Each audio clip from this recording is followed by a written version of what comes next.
Mungkin ramai yang tidak yakin konsep urban jungle atau hutan bandar boleh direalisasikan pada sebuah kediaman yang memiliki ruang yang kecil. Bukan sahaja ia mengundang rasa nyaman, kehadiran tumbuhan mala hijau mampu menjadi terapi buat penghuninya.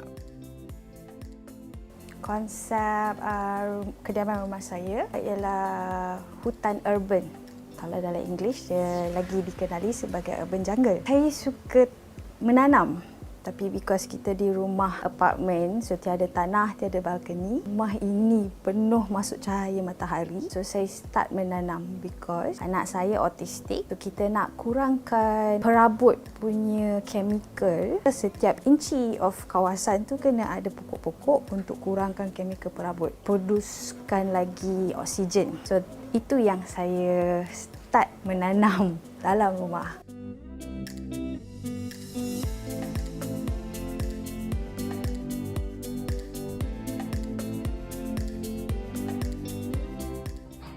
This one is salah. Do you want to do again? Do you want me to mark salah or do you want to do again?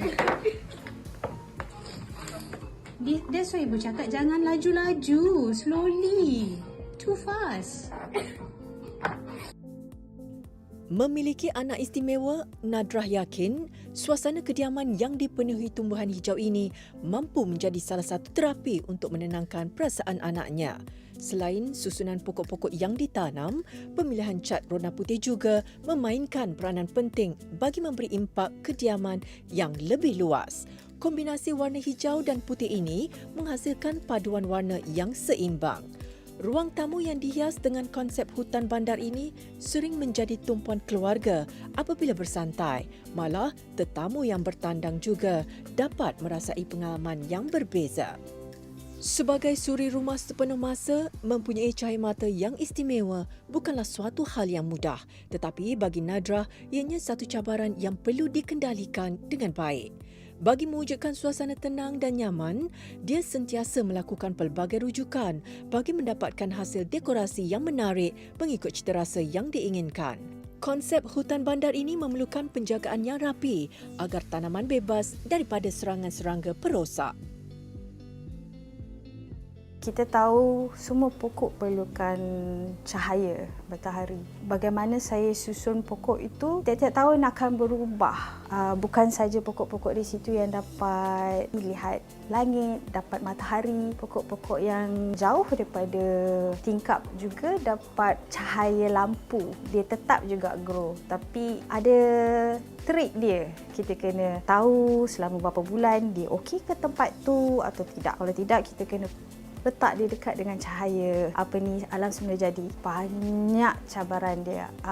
Walaupun di dalam rumah, dia tetap dijangkiti ulat-ulat seperti mana di garden di luar. So musim sejuk ada jenis ulat dia, musim panas ada jenis ulat dia. Lepas tu cara kita menyiram, ada masa terlalu banyak siram, dia mati because dia tak dapat cahaya matahari yang penuhnya seperti di luar. So tanah dia agak lembap terlalu lama, pokok tu akan mati. So ada juga pokok tu tak sesuai dengan keadaan kawasan rumah itu, so kita kena ubah dia. So ada yang suka tanah, ada yang tak suka tanah. Bagi mereka yang gemar dengan konsep hutan bandar, adalah penting untuk mengenali jenis tumbuh-tumbuhan yang sesuai untuk menghias kediaman. Perubahan cuaca dan suhu di dalam rumah memainkan peranan utama bagi memastikan tumbuhan kekal hidup dengan segar. Pemasangan air diffuser adalah salah satu inisiatif untuk mengekalkan kesegaran pokok hiasan di dalam rumah. Tumbuhan yang menjadi sebahagian daripada dekorasi kediaman perlu disusun atur dengan kemas tanpa mengganggu laluan dan pandangan penghuninya. Bagi menzahirkan konsep ini, pemilihan pokok yang sesuai adalah seperti pokok peace lily, monstera, philodendron begonia dan pokok duit-duit. Hutan urban ni saya dapat tanam pokok ketapang di dalam rumah, which is pokok ketapang tu tak patut di dalam rumah pasal dia lagi suka kat luar, tapi saya dapat membesarkan pokok ketapang tu daripada kecil sampai besar. So, tengok cahaya matahari yang secukupnya untuk pokok itu.